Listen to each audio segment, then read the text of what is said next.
ராணியம்மா வந்து அப்பாவோட அழகான சின்னத்தை வரைஞ்சிருக்காங்க. நீ அதுக்கு திலகம் வைக்கணும்னு அவங்க விரும்புறாங்க. வச்சு விடுவல?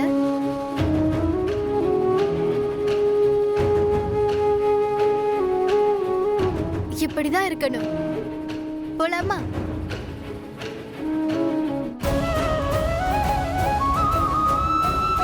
நான் உனக்கு வாக்கு கொடுக்கறேன் சரண் பண்ணா.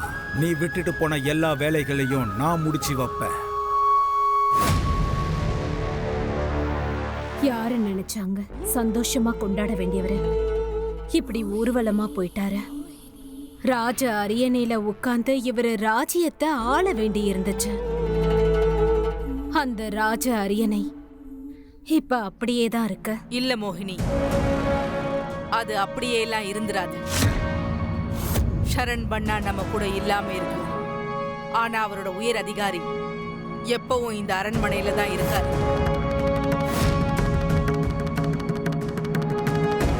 ஆமா, அவரு யாரு? அதோ வீர்கட்டின் வருங்கால மன்னன் அவிக் சரண் சிங் ரஜாவத்.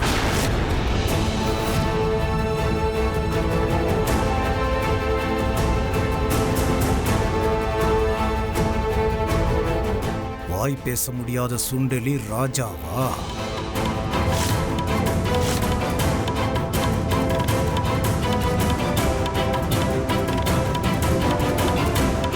இங்க வாப்பா அவிக் பண்ண.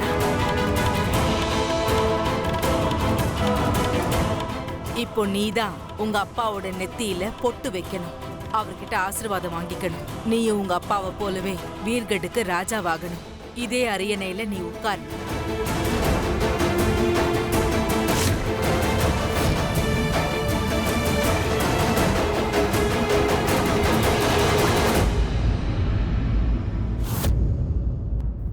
ஐ மிஸ் யூ அம்மா அப்பா.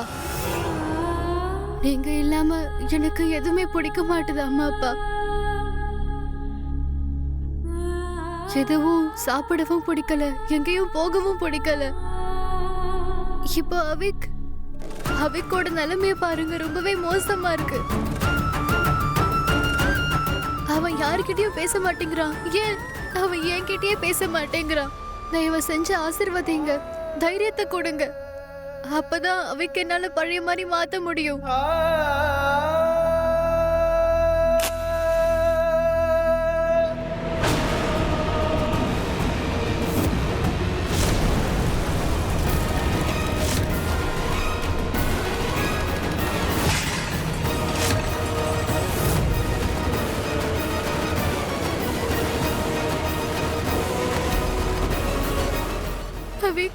அவிக் பண்ணா, உனக்கு ஒண்ணு ஆகல?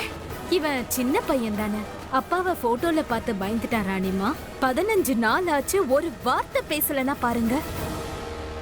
இவன் வீர்கட்டோட அரியணையில உட்கார்ந்து எல்லாத்தையும் சமாளிப்பான்.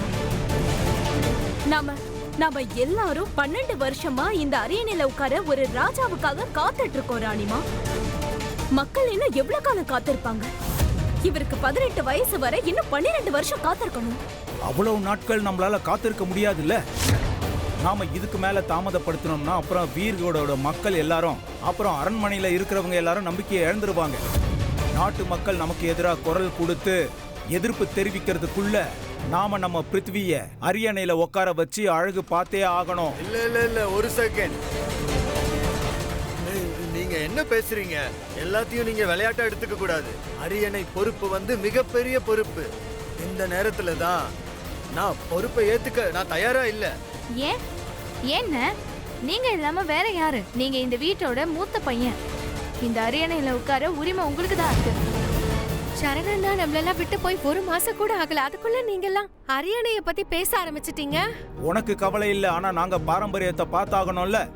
நீங்க சரியா தான் சொல்றீங்க. இந்த அரண்மனையில ஏகப்பட்ட விஷயங்கள் நடந்து முடிஞ்சிருச்சு. இனிமே நம்மளால வீர்கட்டுக்கு அநியாயம் நடக்க விடக்கூடாது. நான் வீர்கட்டோட ராஜாவோட பேரை இப்ப இந்த நிமிஷமே அறிவிக்கிறேன். ஒன்னு சொல்லவா?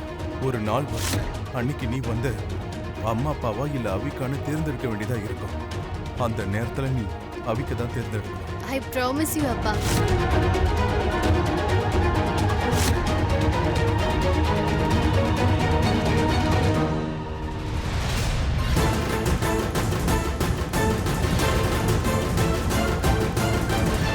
வீர்கட்டோட அடுத்த ராஜாவா வரப்போறது அப்பாவோட உயர் அதிகாரி அவிக் தான். அவன் தான் ராஜாவா வரணும்.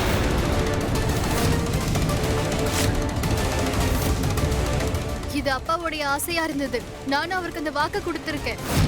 இன்னைக்கு உங்களுக்கு ஒரு வாக்கு கொடுக்கறேன். 12 வருஷம் கழிச்சு நடக்க போற பூஜைக்கு நான் அவிக்க தயார் பண்றேன்.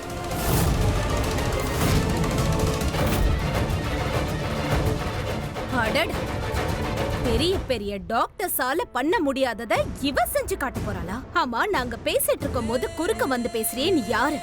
இந்த அரண்மனைக்கு அவ்ளோ கெட்ட நேரம் வரல. ராணி அம்மா உன்னோட பேச்ச கேட்கணும்னு அவசியம் இல்லையா ராணி அம்மா? சக்தி ரொம்ப சரியா தான் சொல்றேன். இந்த விஷயம் சக்தியோடதோ உன்னோடதோ இல்ல மோகினி. இது சரண் பன்னாவோட விஷயம். அவனோட ஆசை. என் மகன் என்ன விரும்பினா, அவனோட உயர் அதிகாரி அதாவது அவிக் வீர்கடுக்கு மன்னனாகணும்னு விரும்பினா, அப்ப இவனுக்கு ஒரு சந்தர்ப்பம் கொடுக்கணும். ஒரு நாள், உன்கிட்ட வெறும் ஒரே ஒரு நாள் இருக்கு. அவிக் சரணோட சித்திரத்துல இருந்து ஆசீர்வாதத்தை வாங்கி தலையில தலப்பாகையை கட்டிட்டா வீர்கட்டோட ராஜா இவனாதான் இருப்பான்.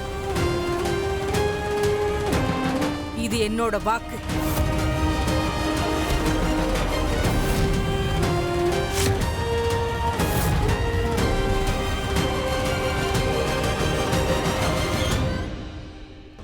வா போலாம். நீங்களும் வாங்க. உங்ககிட்ட எனக்கு கொஞ்சம் பேசணும்.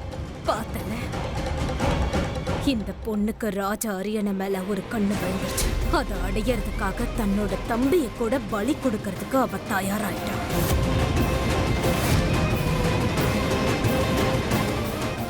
உண்மையாவே சக்தி இப்படிப்பட்டவளா? இந்த ராஜ தலப்பாகை நமக்கு சொந்தமாகணும்னு நினைச்சா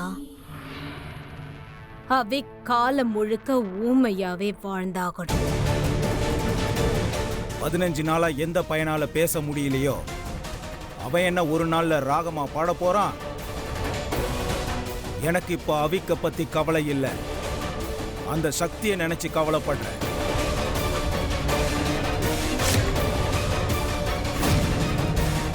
இங்க பாரு, எவ்வளவு அழகா இருக்கு.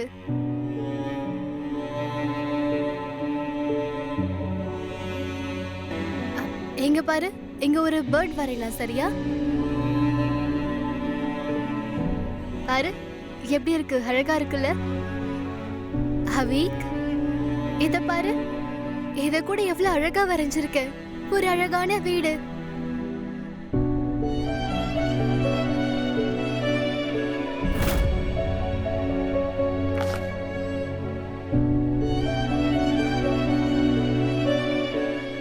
Well done, Avik.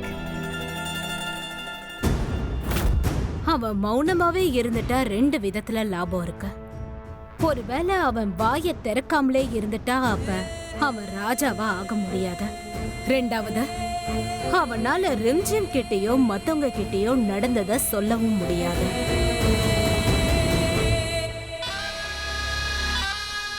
சரி விடு, ஒரு நாள் மட்டும்தானே இருக்கு. சொடக்கு போடுறதுக்குள்ள ஒரு நாள் முடிஞ்சு போயிடும். அதுக்கப்புறம் புதிய விடியல் வரும். அது கண்டிப்பா புது ராஜாவோடவே வரும். அதெல்லாம் சரி. இந்த இரவு நீண்ட இரவா இருக்க போறதில்ல, பயமாவும் இருக்கு. ஒருவேளை ரிம்ஜிம் அந்த பையனை குணப்படுத்திட்டா?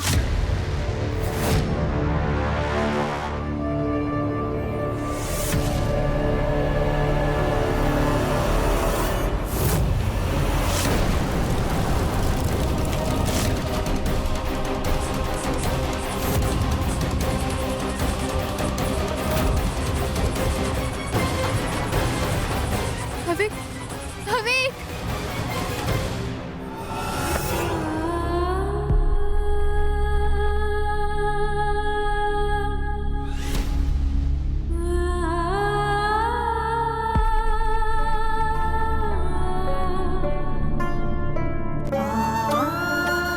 Avik, நான் தானே பயப்படணும், நீ இல்லையே.